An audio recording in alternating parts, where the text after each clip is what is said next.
dare anybody. I dare anybody. Lahat na nakakarinig sa akin.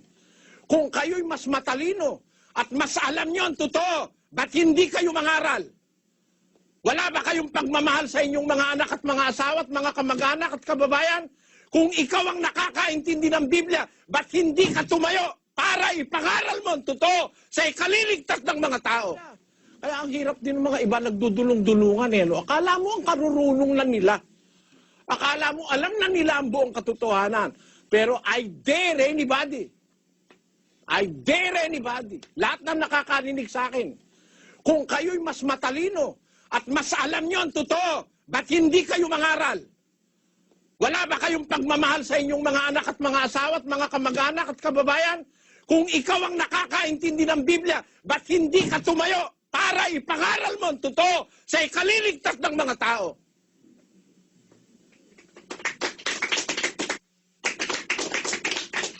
Yan ang masasabi ko. Kung ikaw ang inihalal ng Diyos na makaalam ng totoo kaysa sa akin, ba't hindi ikaw ang lumagay sa gitna ng mga tao at magsisigaw na kagaya ng ginagawa ko? Bakit? Naniniwala ako kung merong mga taong nagpapakamatay sa sugal, merong mga taong nagpapakamatay sa pambababae, may mga taong nagpapakamatay sa pagdodroga, may tao magpapakamatay para sa kabutihan ng kapwa-tao gaya ng Panginoong Hesus.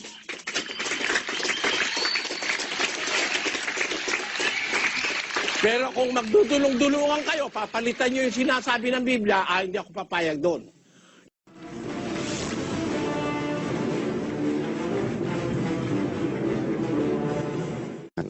Lipat naman tayo sa Calamba, Laguna, kapatid na Ato Tobias. Calamba, come in please. Salamat sa Diyos, kapatid na Daniel. At ang magtatanong dito po sa atin sa Calamba City ay si kapatid na Wenceslao Malabanan, isa pong nagsusuri. Sige po, kapatid na Wenceslao, pwede na po kayo magtanong kay kapatid ni Eli. Magandang gabi, Brother Eli. At magandang umaga naman dyan. Brother Eli, ako po, meron po akong anak. Siguro mga 5 taon na po ninyong kaanib. Hindi o bababa sa 5 taon, baka umabot po nga mga 7 taon na eh. Siya po ay nasa Singapore. At sana anak, nakikinig ka kung nandiyan ka man. Eto na ang papa, yung pangako ko sa iyo, tinupad ko na. Ngayon, Brother Eli, ako po ay nagdoktrinahan noong October 10, nagtapos ng October 20 nung nakaraang taon. Nung unang linggo ng October, Brother Eli, talagang kaya ako nagpadoktrina, sa totoo lang, yung panawagan ninyo, nakaramdam ako ng pagkaawa sa inyo na kayo talagang makikita na sa pagpapalaganap ng mga salita ng Diyos ay talagang masigasig. At yun, sa pagkaramdam ko ng pagkaawa, ay nakaramdam din ako na parang ako'y tinatawag na nga, total, tapos na yung aking mga anak. Wala na akong pinaaral, bakit hindi ko naman pagtuunan ng pansin ng banal na kasulatan? Dahil lahat po naman ng mga sekta na nagsasabing sila yung mga Kristiyano, ang batayan ay Biblia. Ako po'y dating Katoliko, ay iniwanan ko na ho yan, Brother Elliot. Alam kung nakita ko naman ang mga mali na maraming pagkakamali, Diyos ko po sang katutak, nakakayaman sabihin. Pero ganun pa man, ngayon wala na akong kinaaniban at nagsusuri, mas minabuti ko na magbasa lang ako ng Bible at kung ano yung nakalagay, yun ang dapat sundin. Ngayon, sa pagsusuri ko at sa pagdudoktrina sa akin, ang napagtunan ko po ng pansin, Brother Eli, yung pagpapahaba ng bukba ng isang babae. Dahil sa panahon natin, Brother Eli, mahalay ho naman talaga eh. Ipagpaumanin po ninyo, mga kapatid nandito, ano po, dahil ako, diretsahan na magsalita. Dahil kung sa panahon nila Pablo Apostol, na buhay, tayo, o yung mga kababaihan nagpapahaba ng buhok, ay tiyak may kapulian. Tatapos sa ating kapanahonan, Brother Eli, alam naman natin pagkasobra ng haba ng buhok ng babae, napakahalay naman talaga eh. favorite para namin yung makita. mag-asawa. Malay naman talaga eh. Pero kung wala lang akong anak na kapatid niyo, Brother Eli, ay hindi niyo na ako makikita din eh. Sabat na yung nalalaman ko para sa aking sarili, kaya ipinagpapaumanin ko sa mga kababaihan dito, eh ako'y may anak na babae. At sa pagsusuri ko, yung tinatawag na lambong, dalawang klase pong lambong meron dito, Brother Eli. Sa pagsusuri ko, maaring ako'y nagkakamali. At malamang, siguradong malamang na ako'y nagkakamali. Dahil etong pagpapahaba ng buhok, Brother Eli, ewan ko kung ako'y nagkakamali. Sa panahon ni kapatid na ni Canol Perez na nagbautismo po sa inyo. Yun ang alam ko, maaari. Kaya yun po ang tanong ko, Brother Eli, baka pwede mong pakisagot. Salamat po sa pagdalo nyo, kapatid, na boy. Ganito po yun. Alam nyo, kapatid, yung kautusan ni Kristo, sinulat ng mga apostol yun. 14:37 ng unang Korinto. Kung iniisip nino man na siya'y propeta o ayon sa Espiritu, ay kilalanin niya ang mga bagay na sa inyo'y isinusulat ko na pawang utos ng Panginoon. Lahat ng sinulat ni Apostol Pablo, utos po ni Kristo yon. Wala pong duda ron. Lahat ng bagay na sa inyo isinusulat ko, pawang utos ng Panginoon. Yun ang sabi ni Pablo. So lahat ng sinulat niya sa taga-Korinto, utos ni Kristo. Kasama sa isinulat niya, yung ang babae, pag mahaba ang buhok, kapurihan niya sa Diyos. Mahalay sa lalaki ang mahaba ang buhok. Mahalay naman talaga lalaki magpahaba ng buhok eh. Pero pag ang babae ang mahaba ang buhok, kapurihan niya sapagkat ang buhok sa kanya ay ibinigay na pinakalambong o pantakip. Yun ang sabi ni Pablo. Ba't niya sinulat yan? Eh, utos daw yan ng Panginoon. Hanggang kailan po yung utos na yan? Basahin natin ang 28:19-20 ng Mateo. Dahil dito, magsiyaon nga kayo at gumawa kayo ng mga alagad sa lahat ng bansa na sila'y inyong bautismuhan sa pangalan ng Ama at ng Anak at ng Espiritu Santo, na ituro ninyo sa kanila na kanilang ganapin ang lahat ng mga bagay na iniutos ko sa inyo. At narito, ako'y sumasa inyong palagi hanggang sa katapusan ng mga panahon. Ayan, maliwanag na maliwanag yan kung naririnig nyo mga kababayan, kapatid na boy, kung naririnig nyo. Sabi ni Kristo, ituro nyo sa kanilang ganapin lahat ng inutos ko sa inyo. Ako'y sumasa inyong palagi hanggang sa katapusan ng panahon. So ang utos ni Kristo hanggang sa katapusan na ng panahon. Hindi ho 2,000 years lang ang efficacy ng utos ni Kristo. Kung mabubuhay pa ang mundo ng 3,000 taon, ang kautusan ni Kristo ay hanggang sa katapusan ng panahon. Hindi pa naman tapos ang panahon sa 2,000 eh. Eh sabi ni Kristo, tuturo utos niya at sa kanila na nagtuturo ng utos hanggang sa katapusan ng panahon. So, yung utos po na yan ng bagong tipan, ang tawag po sa Biblia diyan, walang hanggang tipan. Ang tawag sa Biblia diyan ay everlasting covenant. Basahin natin ang Hebreo 13:20. Ngayon, ang Diyos ng kapayapaan na muling nagdala mula sa mga patay sa dakilang pastor ng mga tupa sa pamamagitan ng dugo ng walang hanggang tipan, sa makatwid bagay ang Panginoon nating si Jesus. Yung tipan na dala-dala ni Kristo ay walang hanggang tipan. Si Kristo'y tagapamagitan ng isang tipan na lalong marangal kaysa sa tipan kay Moises. Basahin natin ang 8:6 ng Hebreo. Datapot ngayoy kinamtan niya ang ministeryong lalong marangal. Palibhasay siya na may tagapamagitan sa isang tipang lalong magaling na inilagda sa lalong mabubuting pangako. Ayan, kaya ang tipan sa panahong Kristiyano, yung mga kautusan, yun yung tipan eh. Yun po ay walang hanggang tipan, yun ay mabuting tipan kaysa dun sa unang tipan. Kaya yan po ay mananatili hanggang sa katapusan ng mga panahon. Sabi ng Panginoong Hesus, ituro nyo sa kanilang ganapin lahat ng inutos ko sa inyo. Lahat ho eh, hindi naman pwedeng bawasan eh. Wala namang provision sa Biblia kung nagsusuri kayong totoo Walang provision sa Biblia na inaalaw tayo Yeah, I'm na leaving first bawasan thing tomorrow natin morning. yung utos dahil iba na ang Love you, ating miss you panahon. too. At huwag Thank you, kayong Mama. magagalit, kapatid na boy. Bakit nyo sasabihin mahalay ang babaeng mahaba ang buhok? Saan mo mahalay? Ang salitang mahalay Yes, ginagamit sa I isang will tell you all sitwasyon about it over dinner. na yung babae ay nakaka-attract ng lalaki. Kagaya ng mahalay ang pananamit, mahalay ang pagsasalita, mahalay ang pagkilos, yung mga alembo. Pero Yeah, I mahaba think ang so buhok, too. bakit naging mahalay? Sa lalaki, mahalay ang mahabang buhok, 11-14. Hindi baga ang katalagahan din ang nagtuturo sa inyo na kung may mahabang buhok ang lalaki ay mahalay sa kanya?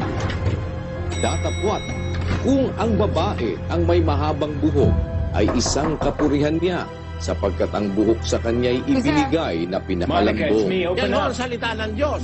At hindi kayo mas marunong pa sa Diyos, kapatid. I don't think that that is a Ikinalulungkot very good ko ang idea. magagalit You know, I sa thought akin. it was very... Kaaway ako ng kalaban ng Biblia. Kahit sino pa. Pagka nilalabanan ng Biblia, kaaway ako. Salita ng Diyos ang nasa Biblia, sinulat ni Pablo. Ang isinusulat ko sa inyo, utos ng Panginoon. Sabi ng utos ng Panginoon, mahalay sa lalaki ang mahaba ang buhok. Datapwat kung ang babae may mahabang buhok, isang kapurihan niya sa Diyos. Para sabihin mo, kapatid na mahalay, abay, galing sa sarili mo yan, hindi galing sa Biblia yan. At kung tayo mag-uusap sa sarili mong kuro-kuro, ayokong makipag-usap sa'yo. Bakit? Hindi ako nagtuturo ng sarili kong kuro-kuro. This is the reason why inuusig ako ng kalaban ko sa pananampalataya. Galit sa akin ng mga born again kasi tinututulan ko yung ikapo.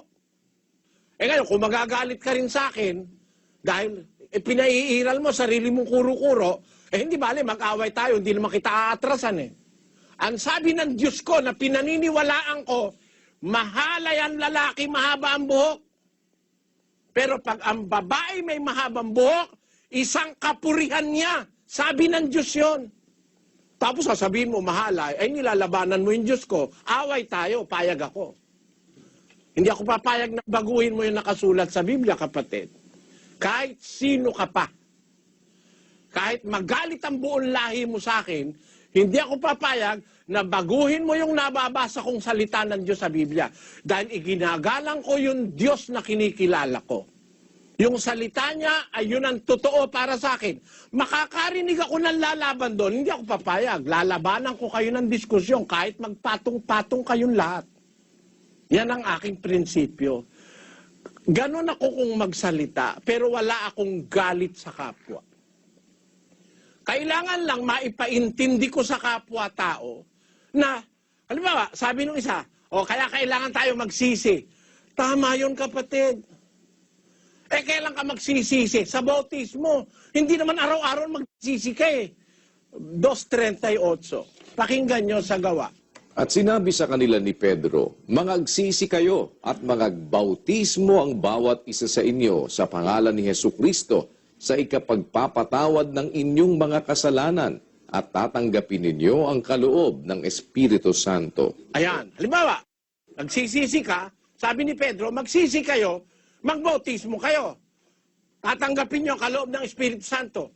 Pagkabautismo, tapos ka na magsisi, pinabautismo ka na, tatanggapin mo ang kaloob ng Espiritu Santo. Pagkabautismo, nagsisisi ako. Bakit nagsisisi ka? Ba't tinanggap mo ang kaloob ng Espiritu Santo? Hindi naman laging repentance eh. Ang repentance para sa mga taong makasalanang tinawag ng Diyos. After repenting, tatanggap ka ng kaloob ng Espiritu Santo, dapat naman magsaya ka. Ayun. Pero sasabihin mo, tayo repentance. Bakit? Habang panahon ba tayo repentance? Sarili mong kuro-kuro yan. Hindi ganun na sinasabi ng Biblia. Kaya ang hirap din ng mga iba nagdudulong-dulungan eh. No? Akala mo ang karurunong na nila. Akala mo alam na nila ang buong katotohanan. Pero I dare anybody. I dare anybody. Lahat na nakakarinig sa akin. Kung kayo'y mas matalino at mas alam nyo ang totoo, ba't hindi kayo mangaral? Wala ba kayong pagmamahal sa inyong mga anak at mga asawa at mga kamag-anak at kababayan? Kung ikaw ang nakakaintindi ng Biblia, ba't hindi ka tumayo? para ipangaral mo ang totoo sa ikaliligtas ng mga tao.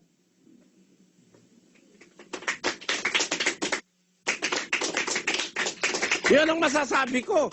Kung ikaw ang inihalal ng Diyos na makaalam ng totoo kaysa sa akin, ba't hindi ikaw ang lumagay sa gitna ng mga tao at magsisigaw na kagaya ng ginagawa ko? Bakit?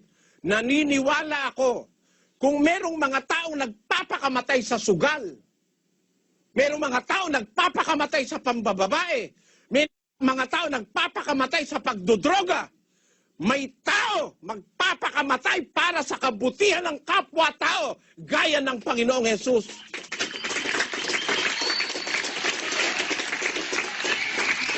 Pero kung magdudulong-dulungan kayo, papalitan nyo yung sinasabi ng Biblia, hindi ako papayag doon. Yun ang sagot ko sa iyo, kapatid na boy. Ay, salamat po sa paliwanag, Brother Eli. Alam niyo, Brother Eli, una sa lahat, ang sinabi ko kanina, eto hindi ko binabago. Mahalay sa panahon natin ang may mahabang buhok. Anong katubayan? Anong katunayan? Hindi ko to kuro-kuro, Brother Eli. Ito'y pangyayari talaga. Bakit? Dumating yung pinsan ko sa Singapore at nakita at nagtatanong, bakit daw nagkakaganon si Vanessa? Yung aking anak. Bakit? Dahil nahalayan eh. Kapatid na boy. Opo. Mawalang galang na po sa inyo, kapatid na boy. Yan ho bang sinasabi po ninyo, merong kayo bang pinagbabatayan sa Biblia? O ang batayan lang ninyo ay kung anumang pangyayari o anumang inyong pinagbabatayan? Saan po sa Biblia ninyo mababasa, considering na pinakilala na sa inyo ng kapatid na Eli, na yung utos ng ating Panginoong Jesucristo epektibo hanggang sa panahon natin ngayong ito? Saan nyo sa Biblia ko mababasa, mahalay sa babae, ang mahaba ang buhok? Meron po ba kayo mababasa sa Biblia nun? Dali lang po, Brother Eli, ha? Okay lang yan, walang problema sa akin, Brother Eli. At sa puso ko, hindi naman ako nagdaramdam. Dahil, siyempre, binabasa naman natin, Brother Eli, at ito yung nasa Biblia. At hindi ako tumututol dito, Brother Eli. Ano man nakalagay sa banal na kasulatan, pinaniniwalaan ko po yan, Brother Eli. At unang-una sa lahat, Brother Eli, bago ko napatapos. Kapatid, mawalang galang na po sa inyo, kapatid na boy. Oh, sige po. Opo, mawalang galang na po sa inyo. Kasi po, kaya ko lang po gustong klaruhin sa inyo. Alam nyo, marami pong naka-line up sa atin na nag-iintay at marami pong mga magtatanong.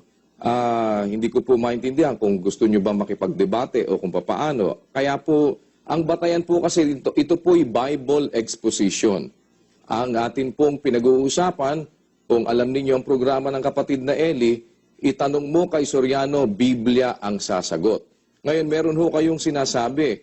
Kaya ho, itinatanong ko sa inyo, kapatid na boy, yung Biblia ho ba, ay meron ba kayong batayan sa Biblia dun sa sinasabi po ninyo na ang babae, kung mahaba ang buhok, sa panahon natin ito ngayon, ay mahalay sa kanya? O yun ho, hinuha lang ninyo at kaisipan lang po ninyo. Kasi kung hinuha lang po ninyo pag-uusapan natin, lahat po ng tao maraming hinuha. Kahit po sinong makasalubong natin sa daan diyan ay maaaring magsabi ng kung ano-ano. Pero ang batayan ho natin ditong pinag-uusapan ay yung sinasabi po ng Biblia.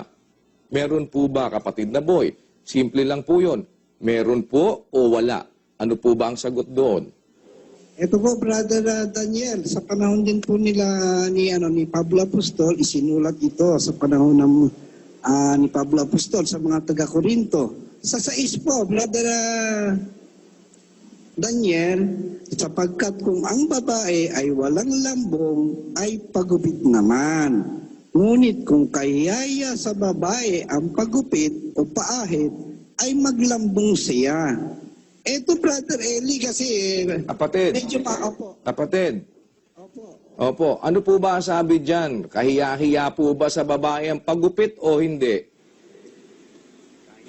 Ay kahiya-hiya po. O kung kahiya-hiya po ang pagupit sa babae, ay dapat po bang mahaba ang buhok o hindi? Ay dapat mahaba ang buhok sa panahon nila. Sa panahon nila Pablo Apostol. Yun ho bang utos sa panahon ni Pablo at ng mga apostol Yun ho bang utos sa kanila, hindi ho ba tumatago sa panahon natin? Yung utos po tungkol sa pagpapahaba, Brother Daniel, meron po akong babasahin, ano po, sa 8, sa 2 Korinto 8:21, na nagsasabi, teka, sandali lang po, Brother Daniel, no? Teka po, Ay, kapatid na boy, kapatid na boy. Apo, Opo, ay kayo ho ba, ibig ho ba ninyo makipagdebate? kasi, Ay kasi ho, ay una, kayo ho ba'y mangangaral ho ba kayo? Meron ho ba kayong tinayong relihiyon? ay wala po, Brother Eli, ako'y nagsusuri lamang. Ang inaano ko lamang, Brother Eli, yung paratang na sinabi sa akin na hindi ko daw pinaniniwalaan yung nasa Biblia. Pinaniniwalaan ko po, Ay kung pinaniniwalaan po ninyo ay nasa Biblia, ay sinabi nga ho sa Biblia, hindi ba? Dahil yung inyo pong binabanggit na yon, wala naman ho nakalagay dyan na hindi na epektibo sa panahon natin ngayon itong sinabi ng apostol na si Pablo. Binasa na nga po ng kapatid na Eli sa inyo kanina na yung utos ng ating Panginoong Jesucristo hanggang sa katapusan ng mga panahon, yung sinabi sa 28:20 ng Mateo. Yun pong sinulat ni Pablo, utos po ng Panginoon yon. At siya ang naglagay at siya ang nagsabi na yung lalaki dapat pagupit. Yung babae naman, mahalay naman sa kanya kung maiksi naman ang kanyang buhok dahil kapurihan sa kanya yung mahabang buhok. At kayo na rin ang nagsabi na yung paggupit sa babae ay kahiya-hiya. Kaya nga, kailangan siyang maglambong. Paano po ba yun? ganito po, Brother Daniel, ang ibig ko pong sabihin.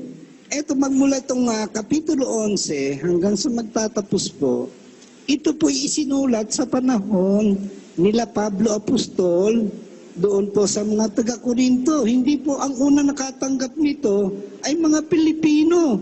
Ngayon, yung binanggit niya naman na ang kautusan na sinasabi ni ayoko rin po makipagtalo. Kasi Yun nga ho, kapatid na boy. Sandali ho.